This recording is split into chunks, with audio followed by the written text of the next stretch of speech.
ले रो रो मत काका जी, रो ना। ये तेरी बाइसेप बनाने की आखिरी वीडियो है।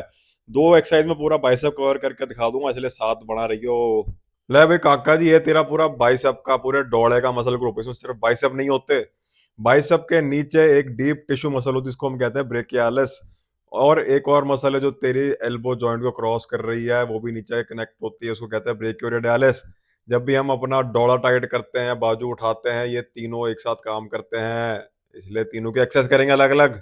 आगे बढ़ने से पहले एक बात याद रखियो। जब भी तेरी हथेली नीचे की तरफ होगी, जिसको हम कहते हैं प्रोनेशन, तब काके तेरी ब्रेकियोरेडियालिस एंड ब्रेकियालिस ज्यादा बायस होगी, ज्यादा जोर लगाएगी, ना कि तेरी बाइसेप्स की मसल।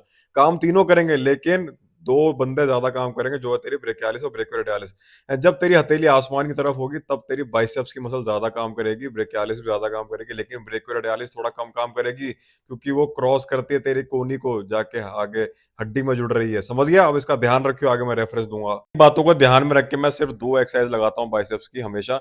एक जिसमें मेरी हथेली आसमान की तरफ रहती है, जिसको हम कहते हैं सुपरनेशन। इसमें मेरा बाइसेप मसल ग्रुप ज्यादा काम कर रहा है, ना कि ब्रेकियोरेडियालिस या ब्रेकियालिस। काम कर रहे हैं वो भी, लेकिन इतना ज्यादा नहीं जितना बाइसेप कर रहा है। इसलिए देख तू, जरूरी नहीं तेरे को यही करनी है। तू बारबल कर्ल कर सकता है, डंबल कर्ल कर सकता है, प्रीचर कर सकता है, जिसमें तेरी हथेली आसमान की तरफ है। सारी एक साथ अच्छी एक्सरसाइजें हैं, सब अच्छी हैं, कोई बुरी नहीं है। सब में तुझे स्ट्रांग होना है बस विद टाइम। बाइसेप की एक्सरसाइज में ये वाली करता हूँ, जिसमें मेरी हथेली जमीन की तरफ है, जिसको कहते हैं प्रोनेटेड ग्रिप, जो मैंने समझाया था अभी। इसमें मेरे बाइसेप कम काम करेंगे और मेरे ब्रेकियालिस और ब्रेकियोरेडियालिस ज्यादा काम करेगी। मैं यहाँ पे ये अटैचमेंट यूज कर रहा हूँ, जो कि बहुत काम का है, तुम भी कर सकते हो। देखो, इसमें मैंने अपने रिस्ट का रोल खत्म कर दिया। आप रिवर्स कर्ल जब करते हो, आपकी रिस्ट ज्यादा वीक होती है और बाइसेप ज्यादा स्ट्रॉन्ग। इसमें वो चक्कर ही खत्म है। देखो मैंने कैसे उल्टा पकड़ा हुआ है, एंड में पूरा नीचे नहीं ला रहा है। इसका एक रीजन है, और मैं अपने हाथ को इससे ज्यादा नीचे नहीं लेके जा रहा। इसका रीजन ये है, जब मेरा हाथ पूरा नीचे जाएगा, तो मेरा बाइसेप ज्यादा फोर्स प्रोड्यूस करेगा और मेरे ब्रेकियालिस और ब्रेकियोडियालिस कम फोर्स प्रोड्यूस करेंगे। लेकिन जब मेरा हाथ आधे से ऊपर आ जाएगा, तब मेरा बाइसेप कम एक्टिवेट होता है, कम फोर्स प्रोड्यूस कर पाता है, लेकिन मेरे ब्रेकियालिस और ब्रेकियोडियालिस ज्यादा स्ट्रांग होते हैं। इसलिए मैं वहीं तक लेके जा रहा हूँ मूवमेंट, और उसके बाद मैं सीधा ऊपर उठा रहा हूँ, क्योंकि मुझे ज्यादा बायस किसको करना है? ब्रेकियोडियालिस एंड ब्रेकियालिस को। समझ गए काका जी?